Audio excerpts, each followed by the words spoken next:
talking about a topic that's really significant and important to me because it's something that I really identify with. And before I say anything more, Che and Tanerra, I'm going to have you introduce yourselves, and then we'll kind of start to step into it because it's a topic that impacts a lot more people than really readily discuss it. So go ahead. Hey. Hi. My name is Che Willis. I do, man.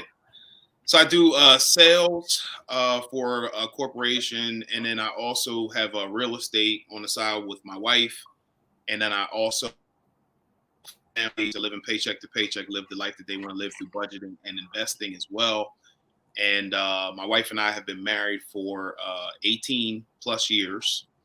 That's a minute. And yeah, this is my lovely wife, Tanerra. So you can introduce yourself. Hi, everybody. I'm Tanerra. As they mentioned, I'm a certified pediatric registered nurse by trade. I am also a 5-time self-published author, a speaker, and I also do coaching and consulting for women and teens who are looking to get unstuck and go from idea to execution, helping them to achieve their personal and professional goals. All right. I love that. I love that. Lot going on there. Absolutely. And the one thing you guys left out is like mom and dad. Oh, yes. And we are proud parents of one little boy born through successful IVF that we are proud of, 12 years old. Oh, wow. I kind of want to get into it because I did a reel and kind of did a little bit of self-disclosing. It's an odd thing. When Che and I were talking about what we would talk about, as we talked about things that he was doing, you were doing, and he mentioned, your journey, it was particularly interesting to me because it's in life I'm finding, and you guys are kind of a testament to that. It's not really what you know that trips you up. It's what you don't know that will trip you up. And tell me, how did you guys get started, or how did you become aware that this was a part of your reality? Are we speaking about the infertility? Exactly. Yeah, I think after we had been married for over a year, we were, of course, having sex unprotected and we hadn't gotten pregnant. So we went and checked them, see a reproductive health endocrinologist. And we were, after a few studies and tests, learned that my tubes were blocked, and that was the root cause of me not being able to get pregnant unassisted. That's an interesting thing. I as I think about the fact that you have the benefit of and the blessing of being in the healthcare profession, mm-hmm. A lot of people flounder around, and as everyone knows who listens, I self-disclose a lot. For me, I was in a similar kind of situation, but did not think of doing the reproductive endocrinologist. So I'm steadily at the gynecologist, mm-hmm. and I'm wondering to myself, a lot of women just think just maybe more sex. Maybe we need to clean up my diet. Maybe I need to exercise, because those are also factors or variables that contribute to infertility. But what made you kind of pivot hard and immediately go to the reproductive endocrinologist? I agree with you. I think it definitely was me being in healthcare, not being afraid to ask difficult questions and have conversations with my OBGYN provider. And there was actually a reproductive health specialist right in the hospital where I saw my OBGYN, so he was familiar with him. I would assume he referred probably tons of people to the doctor. So at that point, it was like, you can go now or you can wait a little bit. You're still young. We don't know, things like that. We could start a few tests here and there, but we wanted to know for sure. So we started to explore and learn more. And again, I think I was more curious because I didn't have anyone in my family who had that experience. So I didn't have anyone I could talk to personally. So I think for me, instead of being able to kind of hash out with family and ideas, I needed a professional to kind of tell me what was up and what the deal was and what the plans and options were. So let me ask you this. You're a success story of someone who knew when to pivot fast. Mm-hmm. I'm a story of someone who didn't know and didn't get to that realization until like later, like 40, 42 or so, which then you are really a geriatric pregnancy. Right. I think, and pissed off about all of the birth control that I had invested in just for no good reason at that point. I think that was one of the things that really made me the maddest. It's just like all these and all these people who would just like would fall, as they say in Australia, fall pregnant. I'm like, how do you fall pregnant? But as I start to think about what are some of the things that made you kind of make that choice to pivot as quickly and not just kind of ride it out as a lot of couples do or a lot of people do? All I can think again of was just like I said, my healthcare professional, my experience, us not wanting to wait any longer. How old were you? Were you guys? Maybe in my early 30s. Aha. Okay. Yeah. And that's not a time that people think that they're having fertility challenges is in your early 30s at all. Right. And again, no one in my family had went through it that I knew of. No, none of my friends had went through it. So let me ask you this.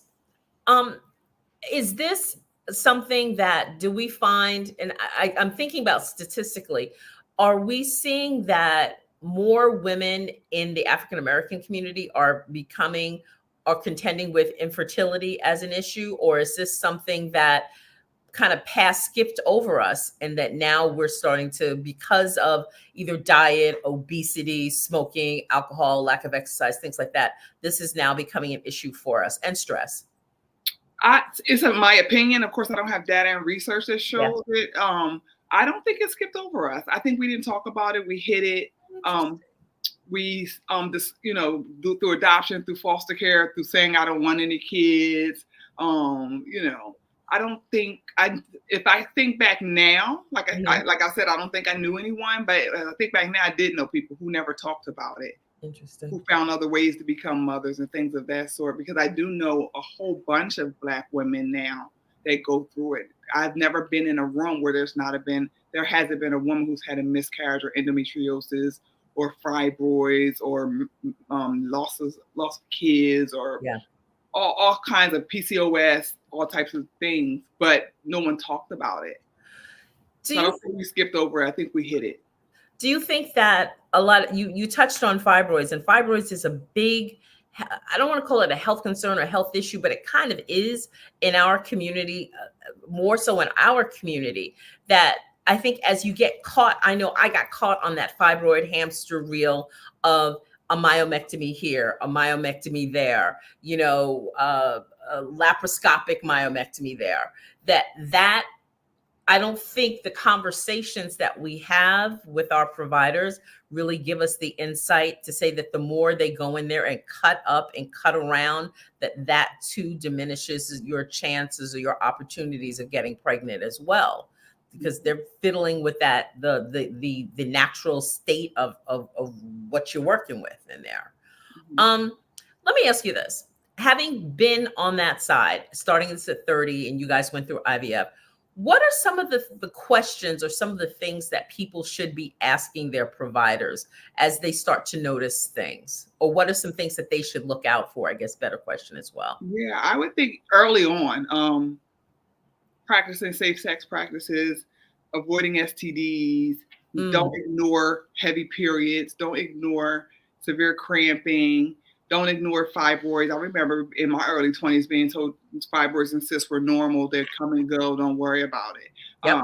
So definitely not ignoring those things. Get second and third opinions, even if you don't feel that sense of urgency. Whoa. You said second and third opinions. Absolutely. And then there's people who have all doctors are not alike. So sometimes you have to get a second and third doctor to make sure you have the best. And I also think you should ask for different differentials. How have you ruled out A, B, and C? Do some research on your own. You don't have to have a medical background. All you need to do is know how to read and take notes. Exactly. And now you've got the internet and Chat GPT. Yeah. And ask questions. And if a doctor doesn't want to talk to you and answer your questions, they're not the right doctor for you. Exactly. I don't know about you. You said you had fibroids, correct? Yeah, fibroids and PCOS. Oh, wow. You had PCOS too. I know with my fibroids, I had at 25, I had a doctor tell me I should get a hysterectomy. No, I was 22. He told me I should have a hysterectomy because I had fibroids. And fortunately, I was educated enough to kind of go, I remember turning to him saying, "What are you trying to buy?" You know, because little do people know, fibroids are one of the top paying surgeries for OBGYNs to perform.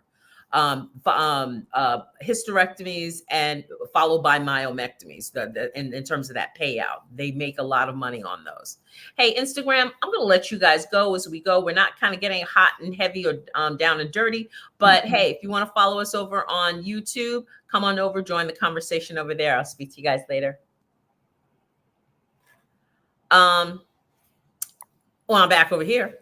So, those are some things that, so you talked about fibroids being something, the heavy bleeding being things to be aware of. What else? I would say abortions is another high risk. Okay. Certain birth control pills, high risk. Birth control pills. A lot of, if you look at all of, like every other drug, there's 30, 40 different side effects. Yeah. A lot of them, for infertility is one of the side effects. Birth control pills really? is one. Depo-Provera is one. Yeah. So, Wait a second. Did you no, for real. Did you say that Lupron or Depo-Provera cause infertility? If you look at the side effects, it says infertility. That's interesting because, and here's something that is kind of like, I'm clutching my pearls. A lot of times for women who have fibroids, myself included, that is a course of therapy that they give you prior to having a myomectomy. Same thing with heavy periods, same thing with cramping. Interesting. So you may be rolling around with fibroids. They said, we're going to get you ready. And someone like me, I had, as I said, I had 3 of them. I had 3 courses of Lupron, Depo-Provera. So this is stacking up the I guess, it depends. For some people, they've been, birth control for decades and it doesn't do anything to them. So it's just like Tylenol. Some people might damage their liver, and the rest of us could take it our whole life. So it's kind of like, you don't know, you don't know the percentage of it and the risk. All of our bodies are not, the same, and don't deal with medicines and illness the same. So it's like one of those things, like doctors don't know everything. It's medicine. It's not exact science. Exactly. So, what type of tests did you have? Did you guys have any kind of, they send you for, like, it's like, okay, we're going to first have you guys, did you keep any kind of journal and say, here, let's kind of track, maybe it's Che, maybe it's not you, and that kind of thing? Was it, you guys saw a urologist for him, and then for you, you did the OBGYN? For me, they had to, I had to go to see was it urologist? I guess. Okay, yeah. All these medical terms, I don't know. I just know I need to go over here and see this guy over here, the doctor, and that's what I did. So I went and saw the doctor, and it came back ruled that it wasn't necessarily me, because the sperm and all that was doing what they needed to do. I'm sorry, I'm not medically inclined. I'm sorry. It's okay. Mobility. Yeah, everything was how fast your guys were saying. Yeah. So we went through that, and then it was found out that it wasn't me, and so we knew by process of elimination that it. Yeah. So after I always remember that was one of the most horrible visits when we first went to go see the endocrinologist. They automatically assumed it was Che.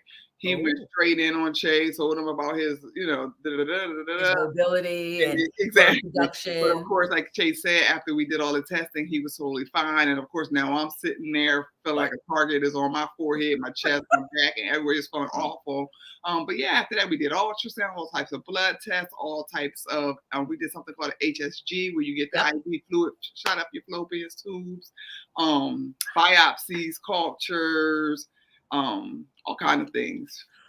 What impact did this have on your marriage? How did this start? Did this start to impact your relationship? And if so, how? For me, no. I think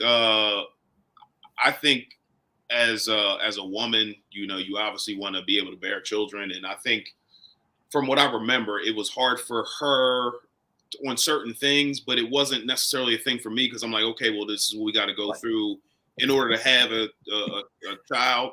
Then let's just go through it, and that's what it is. So I didn't really, it wasn't hard for me. It was, I think mentally it was more hard for Tanerra than it was for myself.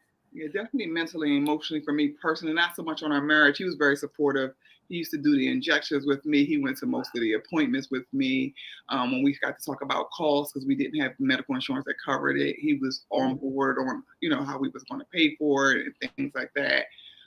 It was more so emotional and mental on me. I resented it almost. I didn't like it. It was a whole bunch of why me's. I didn't like giving myself those injections. I didn't like him giving me the injections. Wow. I didn't like, I had to go through pseudo menopause. I didn't like that and all the medicine. So you had to take all the doctors, all the timing sex. It was just, What do you mean you went through a pseudo menopause? How did that happen? Things to help with PCOS and get rid of all the extra cysts, they had to take me through a phase of menopause where I would shed all of my lining and kill off the cysts and things like that. And I had to take medicines that made me have the hot flashes and the hormonal changes. Was that the Lupron? I thought it was, I can't remember. We were 13, 14 years ago. So Oh, yeah. I took pills, I took injections, so I don't remember. But yeah, I remember because no one knew. We told maybe 3 or 4 people, maybe not even that. Yeah. So I would be somewhere getting a hot flash and forget it was the medicine, and I would be freaking out like, what is going on? And I'm like, oh shoot. You're like fanning. Like, Yeah, but nobody knows. So then I had to act normal and not let anybody know. So it was tough. Wow. That's I remember and tell me how this was for you. I remember somehow you slide from your 20s into your 30s, and all of a sudden it's like there are babies everywhere. I remember feeling like, oh my God, everywhere. And what made it even more interesting for me is I used to be an elementary school teacher. So then it was even that much more pronounced, people showing up with the baby carriages to pick up their first graders and things like that. And I remember having that, you remember, and when Sally met Harry, when she's like, my biological clock is ticking. I don't know, did you ever have that sense where you were counting down, or you had to kind of? Because again, I was kind of early in my early 30s, but I did have that why not me and why me, when all my friends and family were having babies unassisted and left and right, and like you said, baby showers and first birthdays and pregnancy announcements and things like that. I didn't mean to grimace, you guys. Didn't mean to grimace. No problem. Yeah. Oh my gosh, this is quite an adventure. You said you have one son, right? Mm-hmm. What made you not go back and do it again? You're now veterans at the process. What made you not go back and do it again? I think because initially we were like, we would be happy with one, not none. And we would stop again because at that time we didn't have insurance that covered it. And I think by the time we started to explore, I think at one point he said, well, let's try. And I wasn't ready. And then years later I was ready. And he's like, no. And at that point, I just felt like our marriage was more important than going through that again, not knowing what would happen. I had always desired a second child, but I didn't want a child that caused resentment or stress or, to our family, both emotionally, mentally, and even financially. So we just was like, okay, we'll be happy with our one and keep it going. One and done. We got it. Yes. Now, Shay had mentioned that you kind of mentor or work with other women who are on this journey. And I want to kind of pivot and talk about the book. Because when I heard the title, it literally, Che mentioned this title, it was like, and I was like, I said, I want to talk about that. I want to talk about that. And how did you, for me, the title is really poignant. The memoirs of an almost barren woman. And barren is not a phrase or a term that we, in this century, that we really use. So to me, it's like I'm literally getting goosebumps, as I speak about this. It said to me, the subtext of that was that there was definitely a spiritual, and maybe I'm presuming very much a spiritual walk that had to become like wrap around you guys as you were kind of transitioning through this journey. Is that accurate? I think I came to that revelation that you're talking about after. When I was going through it, I feel like I was like most women, suffering in silence, isolation, shame, disappointment, despair, fear, guilt, all of those things. But you talked about, did I journal? I didn't journal. I forget what reference you were meaning. I journal as a coping mechanism. because again, I didn't have anyone to talk to about it. I told, at that point, no one knew. Like how I talk about it so comfortably and open and honest now, I didn't then. Interesting. So I would journal, and that's how the book started. It started as a coping mechanism for me, just journaling my emotions and my feelings and my journey through that experience. But in the Bible, there's the parable of the barren tree, and it says, but every time he came to gather fruit from his tree, he found none, or it was barren. For the last 3 years, I've come to gather figs from my tree, but it remained fruitless. And that just reminded me of the women every month waiting for that period not to come, waiting for that pregnancy test to be positive. And I do remember that, waiting, running. Oh, this is. We would even joke sometimes. This is the one right after sex and things like that.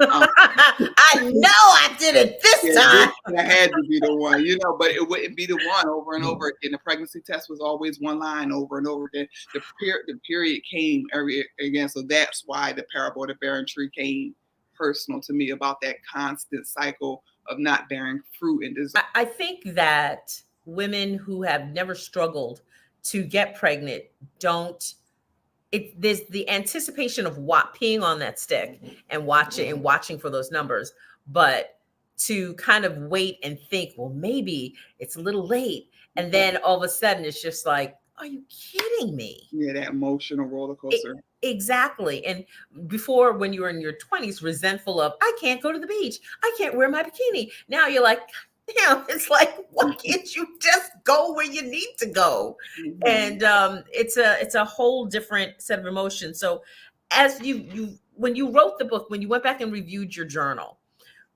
what were some things that leapt out at you when you went back and reviewed your journal before it kind of became a book? I would say that it started in my youth is what I would think. Having unprotected sex, getting pregnant as a teen, having abortions, things like that. I really think that contribute to my scarred fallopian tubes. Of course, no doctor will blame a woman. I would hope not. So no doctor has ever actually said that to me, but just having my medical knowledge, the research, and that being, and I remember after the abortion getting sick and having fevers and stuff like that.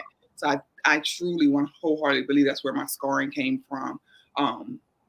So that always jumped out at me. So that's another reason, like in my story, there are 6 different stories in the book. But in my story, I share that because I want the young ladies to know that knowing your value and being aware of your reproductive health and your risks young matters. Nobody talked about that when I was young. And you know what, there's a double-edged sword to that. Now that I hear you say that, I think we talk about a woman's ability to make choices with her body, to have freedom, to, et cetera, et cetera, et cetera. And, to sleep with who you want to, that has no sense of your value and things like that. But on the back end, when it comes, like, and I don't want to say when the rubber meets the road, and I'm not trying to be judgmental in any way, but for every action, there's an equal and opposite reaction. And I feel like when we talk about sex, we don't talk about that. We just talk about either STDs or babies or God, where we need to talk about the whole 360 view of what can happen, what does this mean, and how do we avoid these type of things. And again, ignoring those periods, ignoring the early signs of endometriosis, ignoring the cysts, all of those things for a lot of women happen in their early teens, early 20s. Yep. I mean, late teens, early 20s. Yeah. It's funny you said that. I didn't really, I think I put that together. I had a friend who had maybe 3 or 4, stop lying. She had about 4 abortions, and it was like, not ready. I don't want this person's baby. And now she's in her 40s and she's trying to actively get pregnant. And she's like, I don't understand. It's like, I got pregnant almost like sneezing, and now I can't get pregnant. And I'm like, I'm not a doctor. I don't play. And again, we don't know. I feel like every woman's story, and that's why I try to capture as many stories as I can, is different. And even though we have a lot of similarities, everybody's path is different. Everybody's truth is different. So you interviewed 5 other women, I gather, because if you have 6 stories in there. Well, way more, but some people backed out because of how traumatic it is and how they just weren't ready to share. Interesting. Before I talk about the people who were in there, I want to talk about the people who backed out. Mm-hmm. What were some of the, and of course we're not naming names, so if you're comfortable, I'm comfortable. What are some of the, when people who said, yes, I'll be in the book, but no, now I won't, what were some of the things that they said, kind of backpedaling out of the book? Because I know you're like, but wait, there's more. There's supposed to be more. And I wanted to share as many stories as possible to connect with as many women as possible, and also to give voice to as many scenarios as possible. But I know I just literally talked to someone last week, and one of them, they were still going through it and they weren't ready to share. They were still in that. Well, two of them actually still in that trauma. They just weren't ready, and they're both like, because we talked about doing a second edition, they're ready to share now. But some people, when they're still in the midst of it, they're not ready to talk about. They're still navigating that. Some women are still in shame and haven't told people, so they don't want to tell the world when they haven't even told their families. And then some people are still angry and hurt. It's a lot of trauma. Some people, I knew a lot of women who lost their marriages, who messed up their finances because of it, or in isolation and depression and things of it. So it's very traumatic for a lot of women. And that's one of my biggest reasons for writing the story, because, I went through it, and like you said, I am one of the success stories, but I knew early on that God didn't want me in isolation. He didn't want me in grief and shame. He didn't want me to just be angry. He didn't want my marriage to fail. He didn't want my finances to be unstable. And he wanted me to have joy. And I'm more than just a woman to bear children. So that's a part of who I am, or a part of who I desire to be, but that wasn't all I was meant to be. And bearing fruit is not just having kids. It's funny you say that. And as I remember going to, after, in the midst of it, a series of Lupron, my GYN saying to me, well, why don't you think about adopting? Mm-hmm. And I looked at him and I was like, he says, it's not having kids. And there are probably a lot of people out here who may listen, who might say, being a mom is more than just giving birth. But when you can't, and it's a challenge, that doesn't read the same way. And he said to me, why don't you just think about adopting? It would be lovely. It'd be wonderful to adopt a child. I said, Fred, you're adopted. Did you adopt kids? And he was like, well, no, me and my wife had. I'm like, ta-da. It wears very differently. And I think about some of the women who you said are still in this, on this journey, on this path.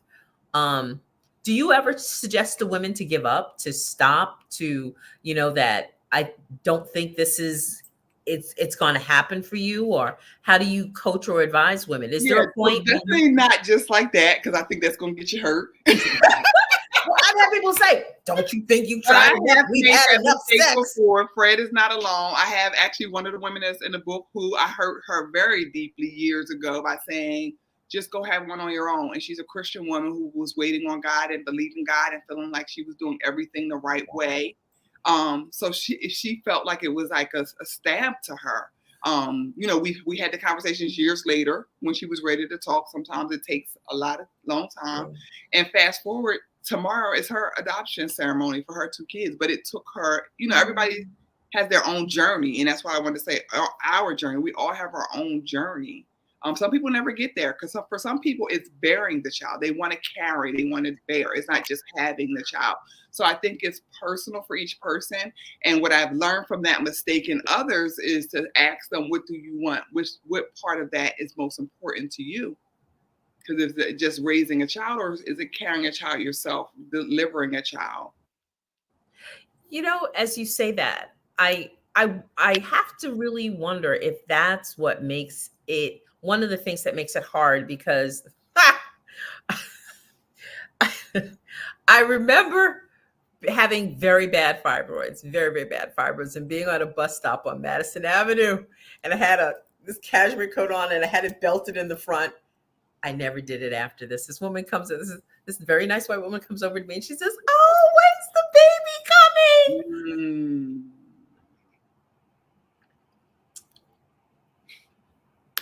I was like, oh, we're expecting the baby about December, because it was just like such, it was this kind of anger, rage, embarrassment, shame kind of thing. And it's, I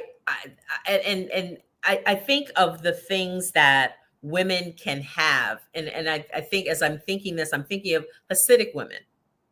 Okay.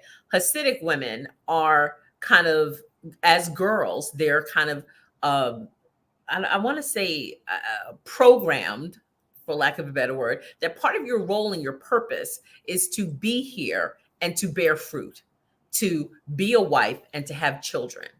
And the challenges of that, because the Hasidic community is really not big on going out adopting other kids to kind of be a part of their community. And I think about how challenging that is must be in that community, but they don't have the license to have as much sex as they may want to, how they marry a lot younger, and they don't have, a lot of the things going on that we have in our type of community.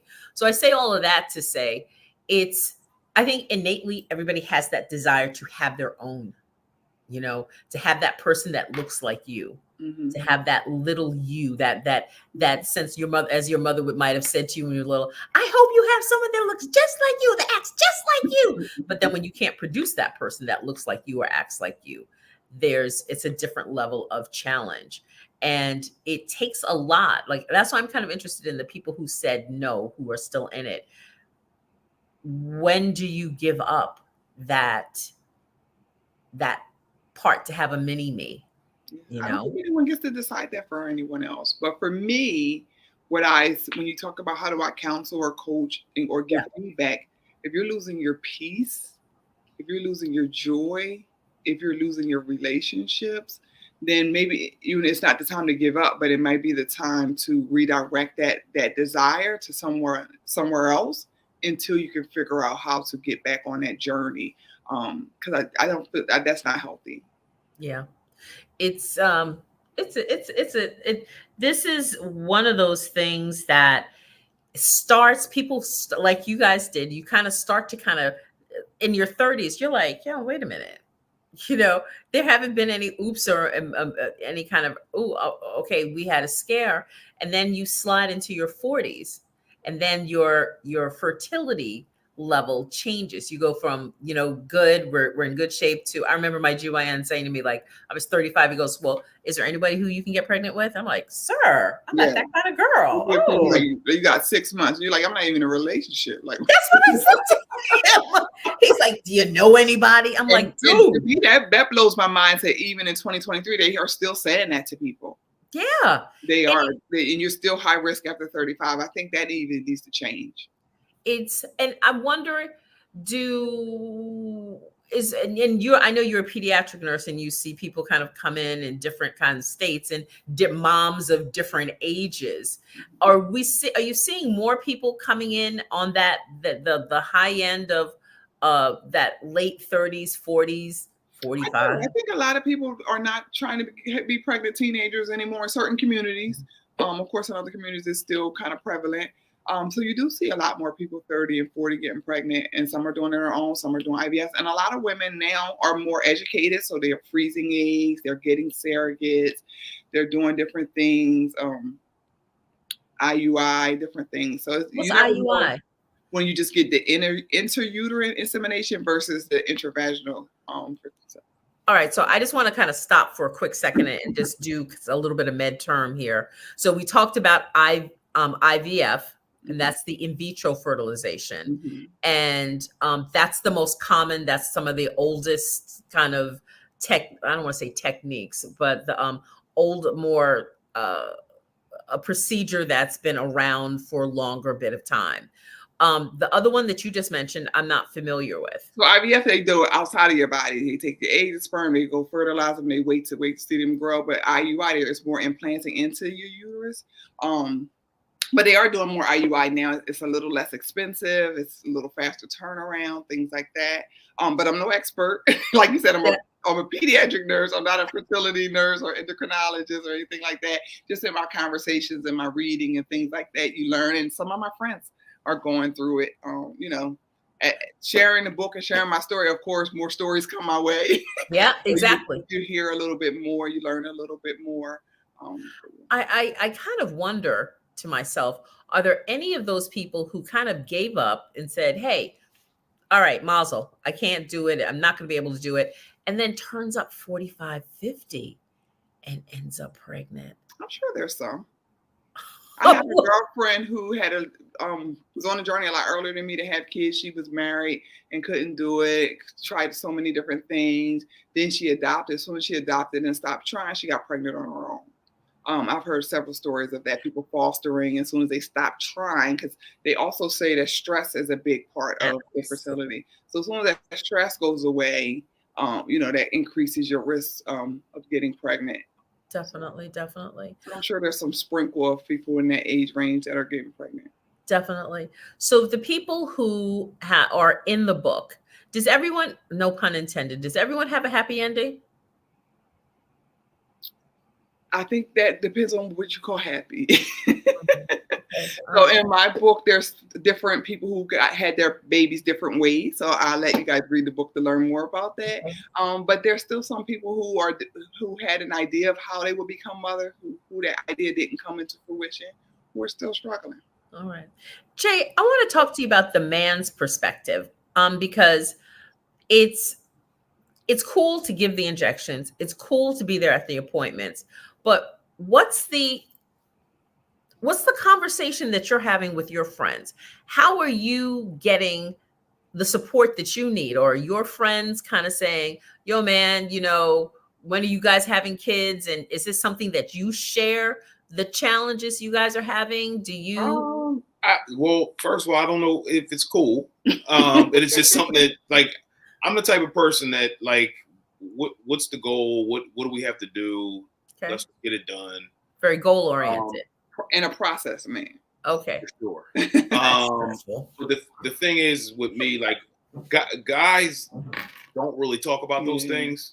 Really? I know of anyway, or my friends, we didn't talk about stuff like that. So so you carried this by yourself. So it's just the two of you ride and dine it down the road. For the most part. Yeah, it was just something that you just got to go through, just like anything else in life. And not saying that that's healthy, but it was just something that we had to deal with together. We dealt with it, and we're on the other side. And that's just my mentality. I don't know. It's kind of weird, but no, it's not weird. I just think, where did you offload? Because you're supporting her, and you're there hearing the challenges and what she's going through. Where did you go? So it wasn't like the pour back, Yeah. I think of backwash in the water. It's like, it's back on me again. And now it's like, it's a cycle. And to be honest, I didn't tell him a lot. I didn't think he understood. Really? Yeah. Again, he's a man. He didn't get it. He didn't. He was at that point, even back then, it was like, okay, if it's not meant to be, it's not meant to be. And I'm like, whoa. What? Wait, what? So he was like, very wait. He said, so in my defense, hold on here. You see, I'm all like. so here's the thing, and I'm glad we're talking about this because this is important too. I was on my spiritual journey, right? Mm-hmm. And I was like, okay, well, this is what we're believing for, and if it doesn't happen, then maybe it's not God's will for us to have a baby. And then I talked to somebody who knew more than me spiritually. Okay. But he was like, it was my dad, matter of fact. And I talked to him about it. I'm like, well, this is what I'm learning in church and, blah, blah, blah. He's like, well, if you have another way to do it and you have the means to get it done, then this may be a journey that you have to go through, but God is still allowing you to be able to have what you desire, which is a kid. Mm. So I took that. I'm like, okay, that's just a different perspective because again, I was young. I didn't know much. Yeah, 30 is very, very young in the aggregate. Now looking, you're like, oh, you're just 30. Yeah, right. And I didn't know a lot. And again, I was just 30-year-olds.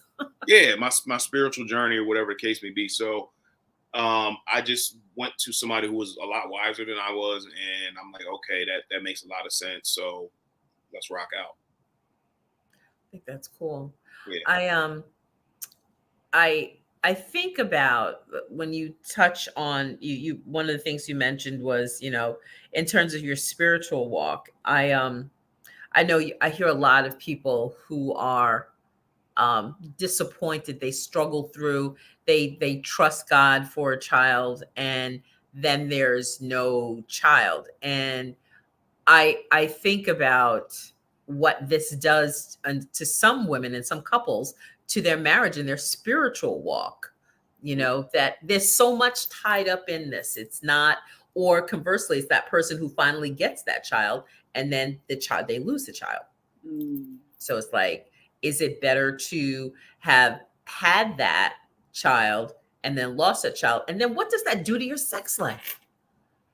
You know, I want to talk about that for a second. What does that do, this whole journey, when you're not having, when making love to that person is no longer just about that expression of, I love you, I'm feeling you, I find you so attractive, I want to, you know, just put my hands all over you and kiss you and that it's like, okay, get in the bed, or I'm getting in the shower with you, we're making this happen. It's what kind of stress, what does that do to your love life? Yeah.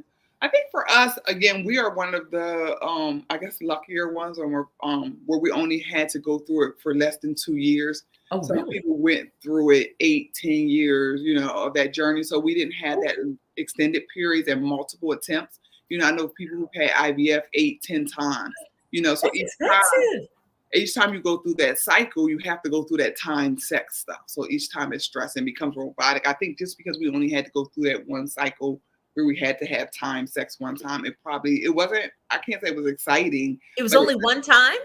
Yeah, we only had to go through one time. Yeah. So I think because our journey was shorter, it wasn't as traumatic, or things that part wasn't too bad for us. Like I said, I do remember us being like, and it's not fun, you get it done and you move on. But I think it's worse when you got to do that for 8 cycles, you know. And how long is it? Go ahead, Shay. I was gonna say, I think it helped for me that she was the only person I had sex with ever. Really? I'm lying. I was like, you said, like, really? Kind of lighten the mood up a little bit, but it was fine for me. Men don't need much. I'm easy. I'm easy. He said, "You need me to be there? What time do I have to be?" Let's go. Let's make it happen. Let's go. But then it's like, to me, I was in a relationship where it's like we didn't have the scientific documentation, and we weren't operating within the guardrails of medical professionals. But I remember it was like one point after 3 years, he goes, I don't think this is just going to happen naturally. It was like after we had a lot of sex, and he was like, I think there's something else going on here. Dude, I was like, yeah, I think so too. Mm-hmm. So I think that's what I'm saying. You know, when do people really kind of stop and say, I think I mean, it was fun. Mm-hmm. But I think that the fertility and the fun start to kind of pull up. I never went through that part, but I remember there was one point where I was like, we made a conscious decision to try and get pregnant. And I was like, okay, it's 11 o'clock. Okay, it's 8 o'clock. Okay, it's 11 o'clock, or, you know, that kind of thing. And I wonder what that really impact that has, especially as, like, you know how there's some relationships where you have a woman who's slightly younger, maybe in her 30s, and a man who's in his late 40s. Mm-hmm. Then we have other variables that start to be touching off there, with the decline in his testosterone, and then, you know, erectile issues and performance challenges and things like that. Wanted to ask you, in terms of the book, just something that popped into my head just now. How is your book formatted? Is there like a workbook? I didn't have a chance to buy your book, and I apologize. But you have to get it. So you got it. So it is formatted in stories. So it has like each of our journeys, Tanisha's journey, Tanerra's journey, Nicole's journey. It has all of our journeys where we tell our story, and then it offers a message of hope and testimony. So we tell you about how we got to our motherhood journeys after we tell you our testimony of our trials.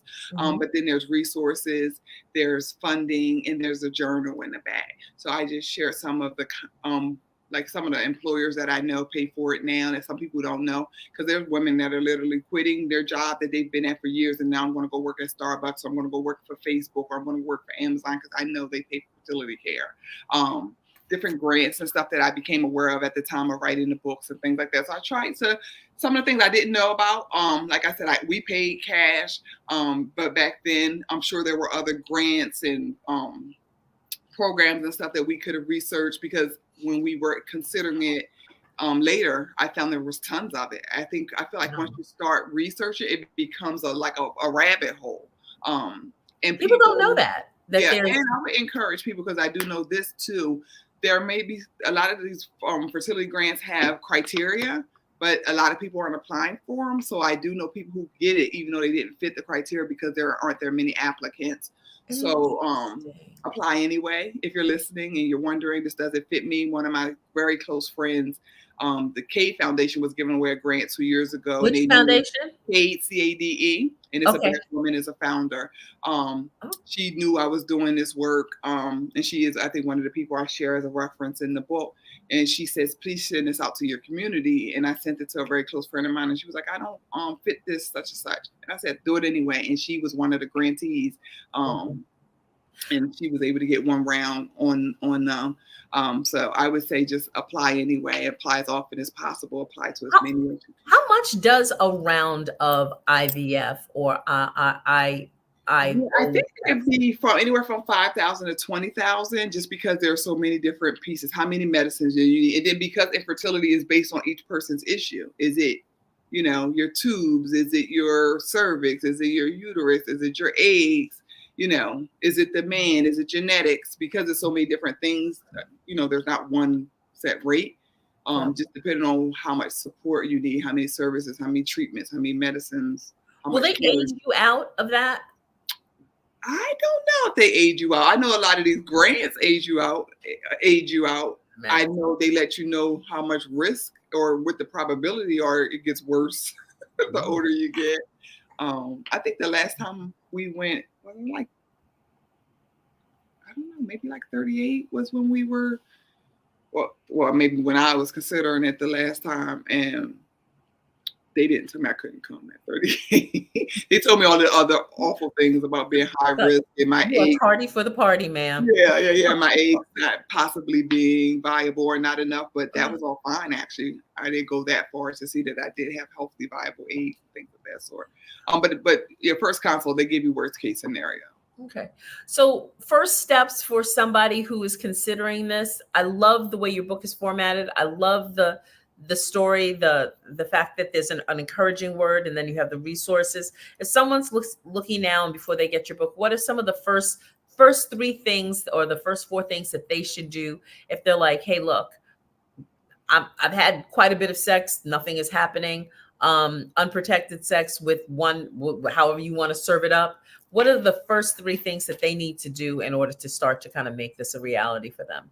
I would start researching doctors, reproductive endocrinologists, fertility specialists, infertility specialists, and I would do consults with them. Don't just pick one. Question: Is a reproductive endocrinologist exactly the same as a fertility specialist? No. So reproductive endocrinologists functions with everything within your endocrinology system. So your hormones and different things like that. Where the fertility specialist just deals with fertility or infertility, but they can, work together or do some of the same things, but they are 2 different specialties. And sometimes you might need both.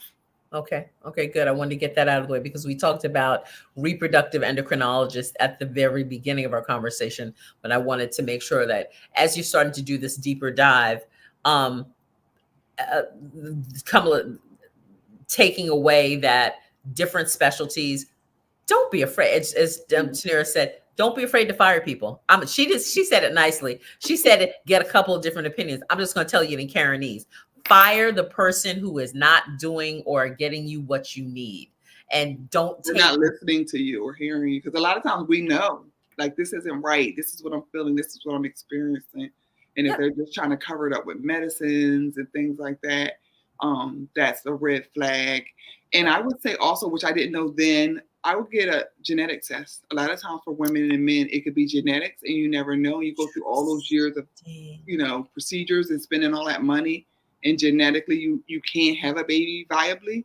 Now that And a I lot didn't of know that you yeah, could genetically, your mom could have had you, your sister or brother could have kids, but genetically you're not mapped in some way mhm, that you would produce children.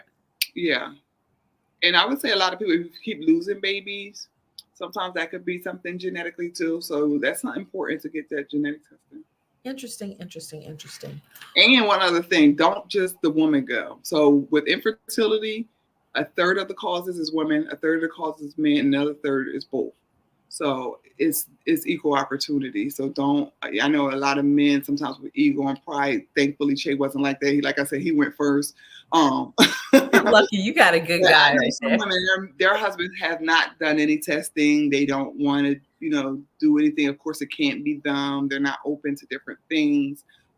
But again, a lot of times it could be a third of the time it's the man, or another third of the time it could be both. Wow. Jay, what advice do you have for men who would be partners to women who are going through this, who are on this journey? I would say just make sure that it's what you both want, and I think that makes it a lot easier, because if one wants it and the other one doesn't, it's going to be like a tug of war. So for me, it was something that I wanted as well, so it was easier for me to go along the journey with her. And whatever we needed to do. All right, let's just get it done. I love that. Yeah, I don't imagine those injections are fun to do by yourself by any means or measure, and it's good to have that kind of support. Well, hey, you guys, Che and Tanerra, thank you so much for joining me today. This was really, really a great conversation. Folks, if you really want to get Tanerra, how do they get in contact with you? I thought I had put your Instagram there. Maybe I didn't. So But yeah, I can be found on Instagram, Facebook, LinkedIn, and my website under the Amazing Corner. And that's how you can connect with me and engage with me. I try it on my social media and through my blogs. I also offer inspirational messages, motivational messages. If you want to get the book, that's at theamazingcorner.com, or anywhere online where books are sold, like Barnes and Noble, Amazon, Walmart, Target, Books A Million. Anywhere books are sold online, you should be able to find Memoirs of Almost Barren Woman. I love that. I love that. Well, folks, there you have it. Thanks for popping in, folks. I would love to have you. But Che, where would they find you and some of the things that you're doing? Karen, I'm so glad you asked. Now, if you were looking to be able to pay for the process, and you need to learn how to budget properly to be able to pay for those things, you can go to wealthasajourney.com and book a free discovery call to see if we're a good fit to work with each other, to see if we can get a nice budget set up for you to get you where you want to go. I love that. I love that. I love the teamwork there. Guys, thank you so much. This is a good conversation and really necessary, because between 10 to 15% of couples in this country are facing, and I think that's a little shy statistically, facing fertility issues. And don't wait until your fertility issues become a thing that you can't do anything about it. Jump on top of that right away. This is Wink, Blink, and Flirt, otherwise known as Karen Jones. I appreciate you guys being here. It is good to be back. As always, better to be seen and not viewed. And we will be back next week, Monday, with another extremely informative, very interesting conversation. Please come join the conversation. It's good to have you. Good to be back. See ya.